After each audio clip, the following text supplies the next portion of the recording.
Yung pong paanyaya ng ating mahal na Pangulo, lagi naman po yan, magmula po nang ako ay naging senador, lagi pong may paanyaya ang Pangulo para makasama siya sa hapunan. Na pag-usapan kung kami ay uutusan niya dahil hindi naman po kami siguro dapat niyang utusan.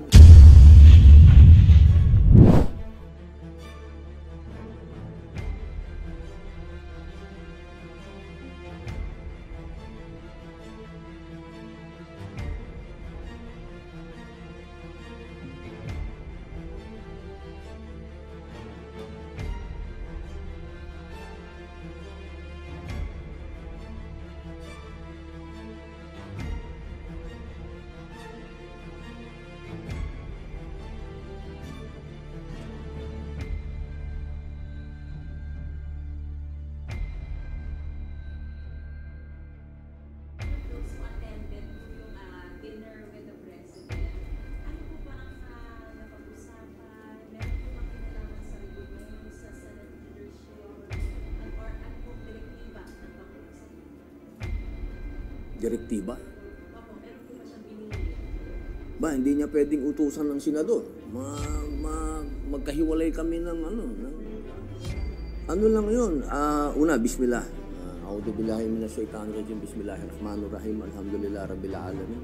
Bismillah wassalatu wassalamu ala rasulillahi. Assalamualaikum warahmatullahi wabarakatuh. Yung pong paanyaya ng ating mahal na Pangulo, lagi naman po yan, magmula po nang ako ay naging senador, lagi pong may paanyaya ang Pangulo para makasama siya sa hapunan. Pero wala po doon na nangyari na pinag-usapan ang nangyari sa Senado at hindi rin po napag-usapan kung kami ay uutusan niya dahil hindi naman po kami siguro dapat niyang utusan dahil hindi naman po kami sa ilalim niya. Yung pong dinner ay may kinalaman lang sa kwentuhan. Wala pong pinag-usapan na patungkol po sa Senado. Wala po. Wala po. Kung meron pong magbabanggit nun, ako yun. Pero hindi ko naman po nabanggit. Kasi parang casual po na nakakahiya naman magbanggit ng politika. Yung pinag-uusapan, mga anak ko. Tinatanong ng Pangulo, kamusta yung mga anak ko, kamusta yung asawa ko. So parang ang hirap po magpasok ng politika.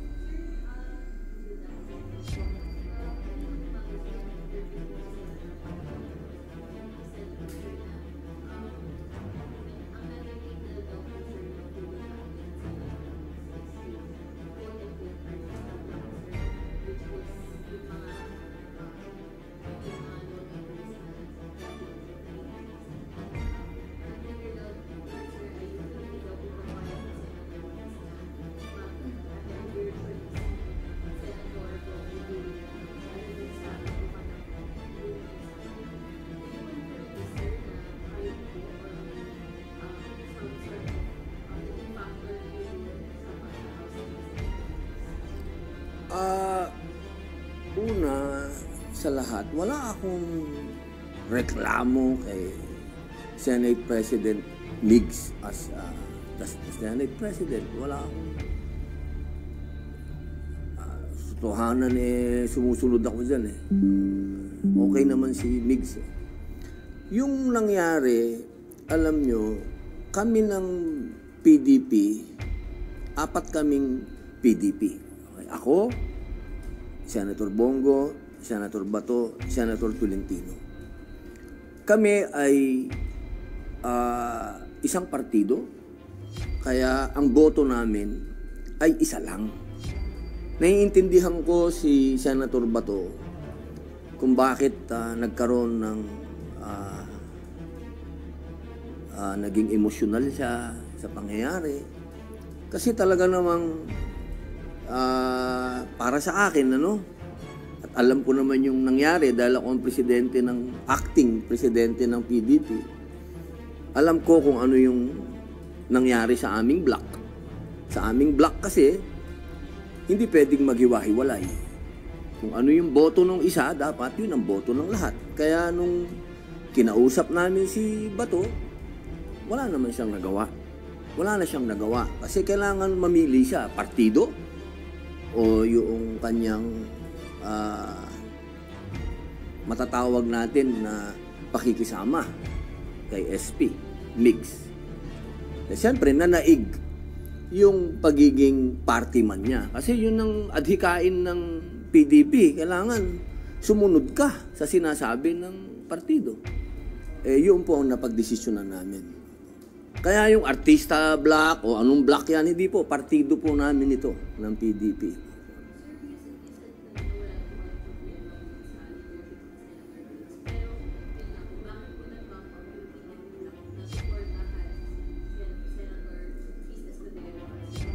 Siguro po ang pwede nating tanungin dyan, yung mga veterano dito sa Senado. Kasi kung ang ganyang mga hakbang, hindi po yan pwedeng mag-umpisa sa amin na mga neophyte. Siguro sinabi naman din po ni Senator Chis Escudero, yung ating SP ngayon, na sinabi naman po niya na siya talaga ang nag-umpisa ng mga hakbang, siya ang kumausap sa mga senador. Opo, kaya siguro po sila na lang po ang tanungin natin, yung mga veterano po dito.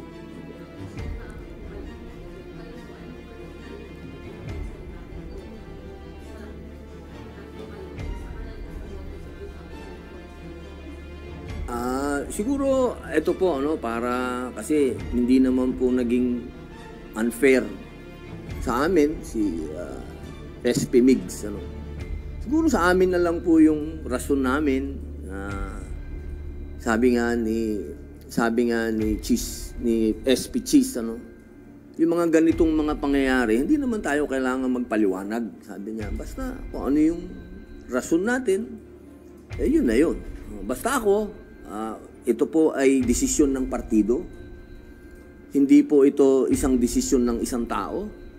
Kung ano man ang sana ang hinihingi namin, wag naman masyadong kawawa naman si Bato. Kasi wala namang kasalanan si Bato. Si Bato sumunod lang sa partido. Sana maintindihan natin na meron pa dito sa Pilipinas na mga totoong partido politikal na talagang sama-sama.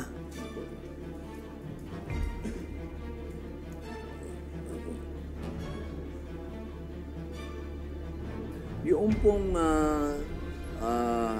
paanyaya ng ating mahal na Pangulo, lagi naman po yan, magmula po nang ako ay naging senador, lagi pong may paanyaya ang Pangulo para makasama siya sa hapunan. Pero wala po doon na nangyari na pinag-usapan ang nangyari sa Senado at hindi rin po napag-usapan kung kami ay uutusan niya dahil hindi naman po kami siguro dapat niyang utusan dahil hindi naman po kami sa ilalim niya. Yung pong dinner ay may kinalaman lang sa kwentuhan. Wala pong pinag-usapan na patungkol po sa Senado. Wala po. Wala po. Kung meron pong magbabanggit nun, ako yun. Pero hindi ko naman po nabanggit. Kasi parang casual po na nakakahiya naman magbanggit ng politika. Yung pinag-uusapan, mga anak ko. Tinatanong ng Pangulo, kamusta yung mga anak ko, kamusta yung asawa ko. So parang ang hirap po magpasok ng politika. Yung pong paanyaya ng ating mahal na Pangulo, lagi naman po yan, magmula po nang ako ay naging senador, lagi pong may paanyaya ang Pangulo para makasama siya sa hapunan. Na pag-usapan kung kami ay uutusan niya dahil hindi naman po kami siguro dapat niyang utusan.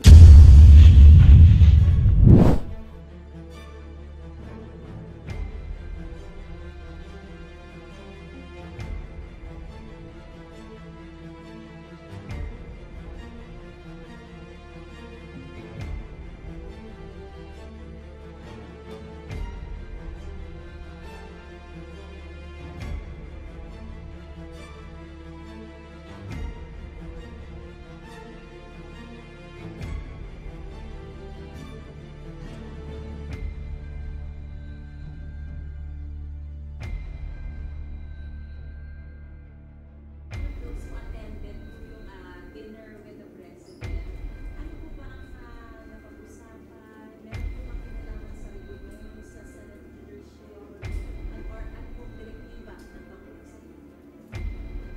Direktiba? Opo, meron po ba siyang binili? Ba, hindi niya pwedeng utusan ng senador. Magkahiwalay kami ng ano lang yun. Una, bismillah. A'udhu billahi minash shaitanir rajim. Bismillahirrahmanirrahim. Alhamdulillah rabbil alamin. Bismillah wassalatu wassalamu ala rasulillahi. Assalamualaikum warahmatullahi wabarakatuh. Yung pong paanyaya ng ating mahal na Pangulo, lagi naman po yan, magmula po nang ako ay naging senador, lagi pong may paanyaya ang Pangulo para makasama siya sa hapunan. Pero wala po doon na nangyari na pinag-usapan ang nangyari sa Senado at hindi rin po napag-usapan kung kami ay uutusan niya dahil hindi naman po kami siguro dapat niyang utusan dahil hindi naman po kami sa ilalim niya. Yung pong dinner ay may kinalaman lang sa kwentuhan. Wala pong pinag-usapan na patungkol po sa Senado. Wala po. Not even charter change? Wala po. Kung meron pong magbabanggit nun, ako yun. Pero hindi ko naman po nabanggit. Kasi parang casual po na nakakahiya naman magbanggit ng politika. Yung pinag-uusapan, mga anak ko. Tinatanong ng Pangulo, kamusta yung mga anak ko, kamusta yung asawa ko. So parang ang hirap po magpasok ng politika.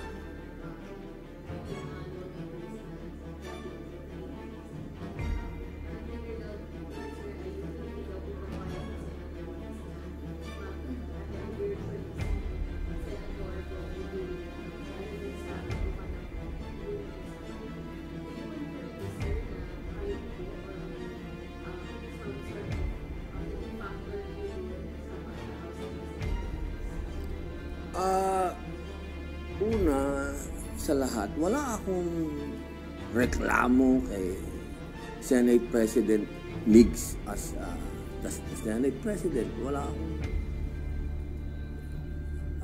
totohanan sumusunod ako dyan Okay naman si Migs.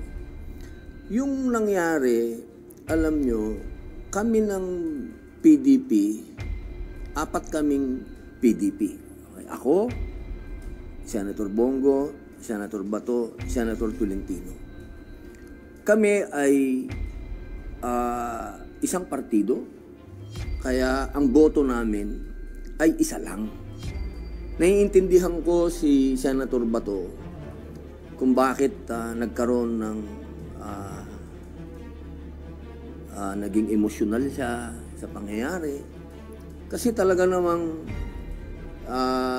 para sa akin, at alam ko naman yung nangyari dahil ako ang acting presidente ng PDP.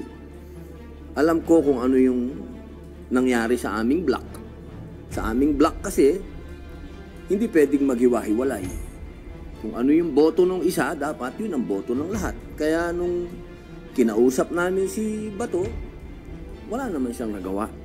Wala na siyang nagawa. Kasi kailangan mamili siya, partido, o yung kanyang matatawag natin na pakikisama kay SP, Migs. Siyempre, nanaig yung pagiging party man niya. Kasi yun ang adhikain ng PDP. Kailangan sumunod ka sa sinasabi ng partido. Yun po ang napagdesisyonan namin. Kaya yung artista block o anong block yan, hindi po. Partido po namin ito ng PDP.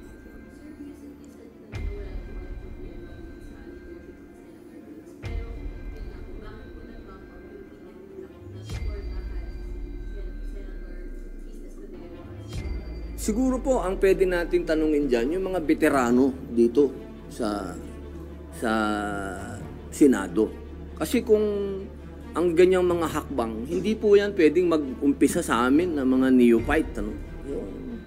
Siguro sinabi naman din po ni Senator Chis Escudero, yung ating SP ngayon, na sinabi naman po niya na siya talaga ang nag-umpisa ng mga hakbang, siya ang kumausap sa mga senador. Opo, kaya siguro po sila na lang po ang tanungin natin, yung mga veterano po dito.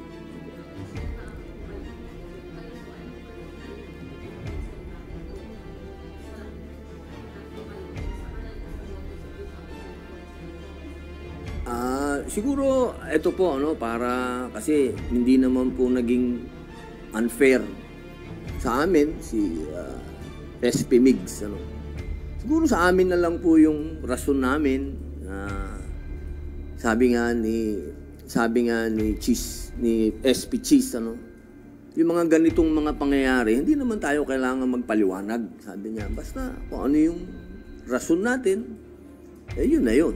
Basta ako ito po ay desisyon ng partido. Hindi po ito isang desisyon ng isang tao. Kung ano man ang sana ang hinihingi namin, wag naman masyadong kawawa naman si Bato kasi wala namang kasalanan si Bato. Si Bato sumunod lang sa partido. Sana maintindihan natin na meron pa dito sa Pilipinas na mga totoong partido politikal na talagang sama-sama.